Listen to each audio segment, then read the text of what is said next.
Anda kembali lagi di segmen khusus Food Agri Insight dan masih hadir bersama kami di studio Wakil Ketua Umum Bidang Promosi dan Komunikasi Aprobi, Chatra Aradea de Toaras. Selamat pagi Pak Chatra, kita lanjutkan kembali perbincangan kita. Nah, terkait dengan perkembangan industri fuel ini, kita tahu juga B40 ini menjadi fokus pemerintah saat ini dan juga pelaku usaha. Nah, sebetulnya terkait dengan persiapan pengimplementasian dari segi produksi, ini kan juga dari Aprobi juga sudah siap ya Pak ya. Ini seperti apa sih Pak kesiapan-kesiapan dilakukan lagi? Kalau dari kami, selain dari sisi feedstock itu kita pun siap karena pabrik-pabriknya sudah ada, sudah berjalan juga, kita tinggal melakukan produksinya aja sih sebetulnya. Nah, tapi sebetulnya Pak, apa sih manfaat kalau misalkan nantinya pengimplementasian B40 ini tidak hanya di sektor otomotif, karena kita tahu beberapa waktu lalu kan pengimplementasian dari biodiesel ini kan hanya kebanyakan terbatas untuk sektor otomotif gitu. Jadi kita memang penggunaannya banyak, ada ke kapal, mungkin yang salah satu yang porsi paling besar juga adalah untuk alat berat, jadi alat penambang dan pertanian. Kalau benefitnya sendiri untuk domestik itu dengan adanya program ini penyerapan sawit itu bisa lebih efisiensi dan kita juga membantu untuk kestabilan harga tandan buah segar, jadi petani pun diuntungkan. Kita ada pengurangan emisi, kalau nggak salah ya di tahun 2023 ini pengurangan emisinya itu adalah sebanyak 33,7 juta ton CO2 equivalent. Itu juga sangat fantastis gitu pengurangan emisinya ya. Kita juga mencoba agar Indonesia bisa lebih mandiri dari sisi energi. Jadi nanti misalkan saat ini kan ada perang-perang, harga minyak semua, harga bahan bakar naik. Dengan kita menggunakan bahan bakar dari produk kita sendiri harusnya lebih stabil harganya. Ada alternatif energi juga ya. Betul. Tapi seperti apa sih dampaknya juga kalau kita melihat kan dengan pemanfaatan biodiesel ini juga bisa menekan impor BBM ya, dan juga balik lagi tujuannya untuk mencapai net zero emission ya Pak Chatra. Betul. Jadi untuk dari sisi menahan impor BBM sendiri kita itu udah saving kalau saya nggak salah sekitar 20-an triliun ya savingnya. Jadi untuk devisa sendiri harusnya kita lebih mengamankan Indonesia. Oke, sebelumnya tadi Anda mengatakan bahwa dari segi roadmap sebenarnya pemerintah khususnya Kementerian SDM sudah memilikinya. Nah, tapi kalau misalkan kita melihat secara helikopter view, apakah menurut Anda pengimplementasian biodiesel ini sebaiknya secara bertahap, misalkan kayak B40 nih secara bertahap dari yang sebelumnya B35, atau sebaiknya mungkin setiap tahun nih langsung diluncurkan beberapa biodiesel terbaru gitu? Kalau menurut kami dari Aprobi, baiknya itu secara bertahap karena nanti sambil kita berjalan programnya sekarang, nanti contoh untuk B40 ini kita uji dulu produknya, jika memang produknya bisa digunakan dengan baik, baru nanti kita implementasikan. Jadi benar-benar matang, baru kita jalankan. Kalau belajar dari pengimplementasian B35 yang lalu, apa yang menjadi catatan dari Aprobi dan juga harapan-harapannya nanti kemudian B40 dan kemudian mungkin dalam jangka menengah panjang akan tercapai B100? Kalau dari kami sih mungkin kayak tadi saya bilang paling penting itu dari sisi regulasinya dan sisi hukumnya. Jadi begitu semua sudah fix, udah benar-benar mateng baru kita jalan, kita yang mensuplai itu jadinya nggak ada rasa takut, nggak ada rasa tegang. Nanti customer yang make juga mereka, wah ternyata produknya udah sangat baik ya, saya juga makainya nggak ragu-ragu gitu. Itu sih mungkin. Jadi dengan regulasi yang lebih mateng, pengujian yang juga lebih mateng saat nanti penggunaannya semuanya pasti tenang gitu. Sebetulnya kan untuk perkembangan fuel di tanah air ini kan bisa dikatakan cukup maju gitu ya dibandingkan negara-negara lain. Tapi kalau kita bandingkan secara lebih detail, perbandingan pengembangannya seperti apa sih dengan negara-negara peers? Jadi kalau dari kita sendiri, Indonesia tuh emang nomor satu paling maju, paling berani gitu.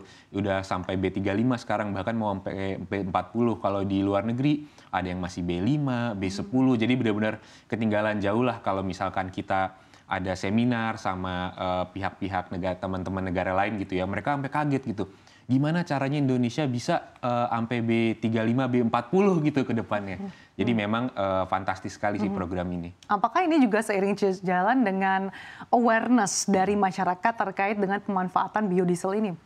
Nah, justru kalau dari sisi awareness, kita Aprobi selalu berperan aktif untuk memberikan sosialisasi ke masyarakat. Karena memang banyak masyarakat yang belum tahu sebenarnya penggunaan biofuel ini. Mereka ngisi mobilnya di pom bensin gitu ya, ngisi solar, mereka nggak tahu kayak, oh ternyata ini udah dicampur ya. Jadi itu salah satu sisi dari Aprobi di mana kita harus berperan aktif untuk memberikan sosialisasi ke masyarakat. Sejauh ini seperti apa sih Pak upaya sosialisasi khususnya terkait dengan awareness bagi masyarakat terkait dengan pemanfaatan biofuel? Kalau dari sisi kita ya, kita makanya selalu ikut acara-acara otomotif, kita juga memberikan seminar kemana-mana. Kalau diundang, kayak contohnya hari ini diundang, kita senang banget karena masyarakat luas bisa tahu juga jadinya gitu. Termasuk bagaimana komunikasi Aprobi dengan berbagai lintas sektor lainnya gitu ya di luar otomotif gitu. Bagaimana Anda mengupayakan hal ini khususnya untuk semakin memperluas pemanfaatan nantinya B40 misalkan tadi di sektor alat berat dan juga